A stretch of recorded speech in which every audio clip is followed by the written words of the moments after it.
job here is just wrong. Let's get to the loss, because look, while I predicted Miami to win this, I also predicted Louisville to have 24 points, and I had the closest score on this show. You did. You were spooked. I was worried about this. Mike, be careful. Watch dogs here. Watch dogs here, Mike. Just careful, Mike. Careful. Okay, I don't want the watchdog watching over me. I assume the watchdog is watching over me at all times. What a head of hair. That's a great looking watchdog. Good boy. So send him on game day. Make him a star. There's the discussion and the reputation that Mario Cristobal has had and the University of Miami has had for several years. Like, well, when you have bye weeks to prepare, why aren't you more prepared? Well, this was an interesting matchup on Friday because both coaches had additional time to prepare. And you guys were very insightful in your scout of Louisville. Man, head straight up, these guys cannot block us. You guys are smart. You know who's smarter than you? Jeff Brom. He knows that he can't block them either. So what did he do? And it's something that Ruben Bain and Akeem Mesidor and this entire defensive line need to get used to. Cut blocks. These cut blocks were super effective against Miami, especially when Louisville was like, all I need is to buy myself a second. Yeah, balls 1.3, 1.5, at most 2 seconds. You don't have to actually block somebody and test your mettle against Ruben Bain if you take out his legs immediately. Miami was not prepared for that. Now, they adjusted as the game went on. They sent blitzes. After Louisville punched Miami in the mouth and we were rocked with those 14 points, Miami actually held them in check. Another important play that wasn't part of the discussion, and look, it was right on the line, but I haven't really heard this anywhere, D. While we were busy challenging the spot of the field, the spot on the field with a fake field goal, no one really challenged whether or not the holder's knee was down. It's college football, after all. If you have your knee down when you receive the ball, you're down. It's an unfair advantage when you run a fake. Like the timing, I would have liked to have seen more angles if we had a replay of it, or if the coaches on our staff had this in their brains, they would have made a point of contention. Let's review that. So that was a mistake. And there was a good coaching job by Jeff Brom. And look, it might have been legal. I didn't see enough there, but that was missed in the entire fake field goal discourse, which everybody on the planet knew that was going to be a fake, except for us. And it appeared from the celebration and what the game ops said. And I'll get to them. Wait, real quick though, to be clear, anytime there's a fake field goal or there's a field goal or a punt, half the fans in the audience are saying, watch the fake. Yeah. So the odds were that eventually they're going to hit the fake. All right. In in-game. Adding a Jeff Brom as a dog element to this and how good that drive was. Like this one felt more likely than not. But I hear you. But from the players' reaction, they didn't necessarily know the game situation, and I know the game ops didn't. And that leads me to my other point. That place, and Amon touched on this on his show, was toxic to start the game. Yeah. It was a bad crowd late arriving. It ended up filling out. But what do you do when you have a thinner crowd at the start of the game? Yeah, you make up for it. You boost levels on sound. Dude, the sound on the music and the pregame intro to get the people that are in their seats into the game was so muted, so muffled, so bad. It felt like amateur football. And then the game operator, the PA announcer decided, let's try some new stuff. And he said, first down Miami Hurricanes after they stop a fake field goal, which wasn't the case because we knew that down in distance, they could be short of the end zone and maintain possession, which is what happened. Carson Beck trots out on the field, and we're like, now leading your Miami Hurricanes, Carson Beck. There was a play in this game, and I was like left slack-jawed, where Miami comes up with a near interception. And the public address announcer's like, whoa, that's a close one. What are we doing? It was so corny. And the music. Get Josh Appel out there. I'm not going at DJ Volume. DJ Volume, you said your piece. I'm going to go ahead and respect that. And from what I understand, there is so much validity to what you're saying. You don't play all the music in this stadium. There's a whole game production that plays the majority of music there, and you have your isolated windows. This is not a DJ Volume thing. This is bigger than DJ Volume. The biggest third down in that game, and you play conga. What do we do? Like, it's honestly, for a head coach that says we need to make this place an asylum, for a home field advantage that everybody would concede was special against Florida, special against Notre Dame, the way that the canopy lays out, like it is primed to actually amplify the noise that is there when we're not selling out that building often. You're playing conga? What about an asylum? Does conga reflect? I don't get what they're doing. The loss definitely turned into an asylum. A lot of people lost their minds. I'll tell you that much. But like we talked about this in the group chat, and somebody who will remain nameless was like, does Mario need to get involved until the game ops? What are we doing? It's affecting the game. The crowd was not as loud as it could have been because you played conga. What are we doing? You know, I actually thought of Joel Warren, who said in the morning of the show that he was getting ready to put some Lomelo's Wagyu on the grill, and I legitimately thought, man, I hope his experience with the steak was not messed up by the performance of the team. And he says he was hyped after eating the A5 Wagyu, and then all of a sudden he sees a half-empty stadium, and he did not like the vibe. You know, it was a bad vibe, and you got to recognize that. And DJ 101, what do I got to do to get these people into it? Can I make a confession?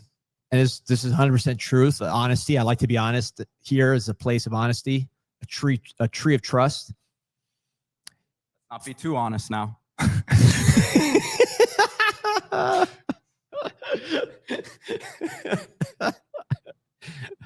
Oh man, the watchdog. So Pete, give us a break here. 14 up, this was later in the game. So this is when Isaac Brown fumbled. We got the ball back. Many fans left before that fumble too. Oh, it was about to be like it was revolting. I was literally telling people as they were walking by me, "What are you doing on a Friday night? It's ridiculous. What are you doing? It's not a Tuesday night. I don't leave anyways. But what are you trying to beat the traffic for? What do you got waiting at home? We've done this before. Like the team did its job. Fans got to meet them there. Bad job by the fans. Bad job. No, you can't say it enough. It was not a good performance by the fans. Will get mad when I say it because they think you're absolving the team. Mm-hmm. Independent things. So I'll do our job and go 1-0 this week against Stanford. But so Isaac Brown fumbles, we score, and then I believe we had a stop right after. I think that was when OJ Frederick almost got the pick. Mm-hmm. That was a close one. There was a TV timeout. I looked at the DJ and I said, I hope he plays Sweet Caroline right now. It didn't happen. That's the only time one of those corny songs has worked. It would have been season, Sweet Caroline. It would have dropped like a bomb, like a peppermint bomb in that stadium. People would have been going crazy, having fun. The vibes would have been impeccable. It would have been like we already won the game. That moment right there, I think, was a missed opportunity for Sweet Caroline. I didn't think I'd say that, but I felt it. It's about the Jimmies and the Joes, right? That Miami lost the game because they got out coached. They did not execute. Louisville's guys made plays. Miami's guys didn't make plays. But that is often the case. We've seen plenty of comebacks. Hell, we've seen plenty of comebacks within this rivalry alone. Shout out to Brock Berlin and the OB about 25 years ago. Like we've seen it. Atmospheres can make up for rough starts. You got to help your team out a little bit more. And I hopefully, because I have heard people say this, it's not just me screaming in an alley, talking to myself. Like, what are we doing? Hopefully they answer the bell, because you got to have an atmosphere at these games. More importantly, you can't hurt the atmosphere. You can't be viewed as a negative to the atmosphere. And I think far too often we're looking around like, what, are they really playing this? How am I'm dying to get into this game. And they're not giving me the opportunity to get in the game because they're playing Black Eyed Peas or Party in the USA. It's just, it's not a good scene. It's bad. The bigger issue was we didn't know what to do with cut blocks. They made incredible plays on these interceptions. Carson Beck not taking the proper reads. Like there were, and for me, and we've been sounding this alarm while we were winning, so it's not just an overreaction. You could accuse me of overreacting to everything, to JoJo, to game ups. Here's the thing that matters, because it is the consistent message that I've had since week 1 against Notre Dame, where we failed to get a first down on a couple straight drives and let Notre Dame get back into that game. I don't mind running the ball. I really don't. You may think it's conservative. I don't mind running the ball. I mind the conservative nature of these runs. I mind these teams are stacking the box because they know you're going to run a gap and you're not doing anything about it. Look, when we ran a sweep with Malachi, it resulted in a touchdown. Don't be discouraged because one time you try an outside run and it results in a 3-yard loss. The risk is worth the reward. All right. I'd rather take the occasional toss to the outside, an off tackle, a sweep to a wide receiver. I'd rather take a loss on that than just repeatedly getting 2 yards on first down, only to have Samson false start and get me back to a long passing situation in second down, which is another thing that has gotten worse as the season's progressed. The team's discipline on these procedurals, it's maddening. Notre Dame to was me. clean. We needed to play a clean game against Notre Dame to win that game. We know what our ceiling is when we play clean. It's national championship good. And when we don't play a clean game, we can lose a game as a 13.5-point favorite. Son of the Beach says Conga was played for the boosters. I can't tell if that is a vaguely ethnic comment or an age comment. Conga, I don't know anyone who likes that song. There wasn't a single person in that stadium that was like, yes, Conga. What song would defense? What Let's song go. would you play for the boosters? What are they like? They're probably like, I don't know.